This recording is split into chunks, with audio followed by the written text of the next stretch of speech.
Well, I can safely say that if we really want to discuss whose values are in conformity with indiscriminate violence and the imposition of one's way of life onto others, the evidence does not bode well for Western culture. For instance, let's look at some more statistics and studies, starting with a Gallup poll released in 2011 called "Most Muslim Americans See No Justification for Violence."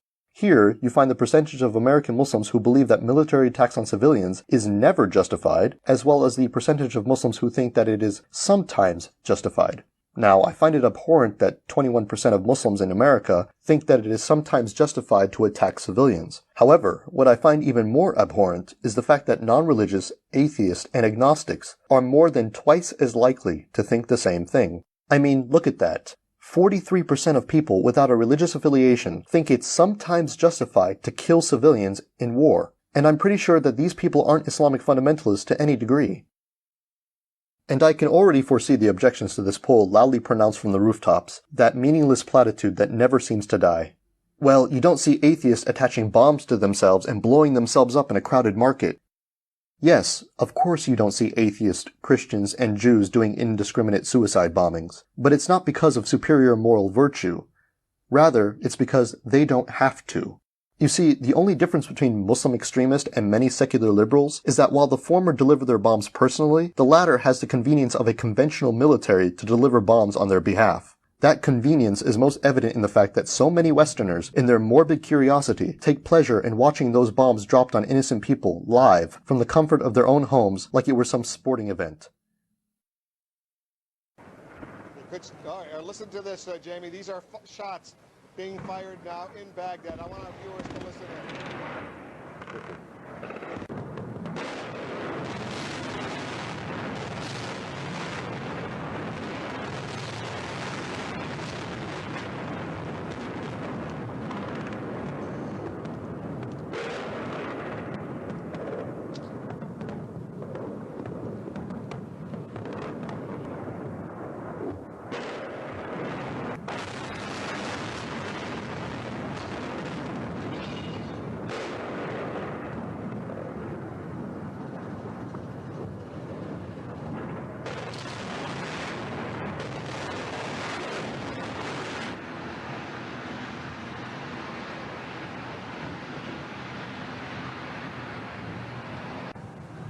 So there you see it.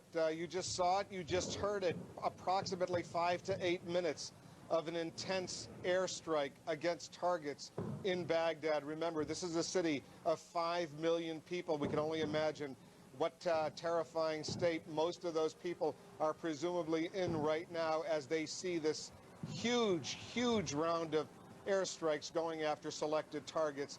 And later, they even celebrate the violence in a major motion picture.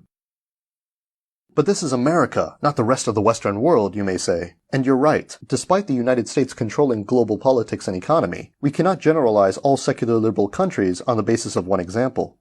Which is why I refer everyone to examine yet another Gallup poll released in 2011 called Views of Violence. This study is global and analyzes 131 countries regarding their views on intentionally targeting civilians in military conflict. In other words, this is not about collateral damage. The results of this study not only confirm previous research in regards to the erroneous connection between religion and violence, but also the previous Gallup poll. In summary, non-Muslim Westerners are more likely to justify the intentional killing of civilians than Muslims globally. Once again, non-Muslim Westerners are more likely to justify the intentional killing of civilians than Muslims around the world. Also worth noting is the fact that those Muslims who do advocate for killing non-combatants tend to take their religion less seriously. Also, Muslims who justify targeting civilians, especially those residing in Western countries, tend to be isolated from their communities. To get a clearer picture of the data, let's make some comparisons between some well-known Western nations and their allies.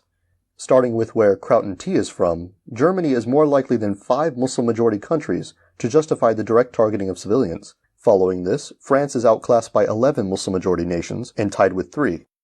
Then you have the Netherlands, where Griffiths resides, which is outclassed by 20 Muslim-majority nations. This is followed by the United Kingdom, which is outclassed by 21 Muslim-majority nations. And finally, Israel and the United States, which are outclassed by a total of 22 Muslim-majority nations. But it shouldn't be surprising that most Western non-Muslims see very little problem with this sort of violence. Firstly, Western governments tend to define terrorism in such a way that they make themselves immune from ever being accused of it. And secondly, history and contemporary events have shown a strong distinction between how Islamic civilization has typically treated its enemies versus Western liberal civilization. You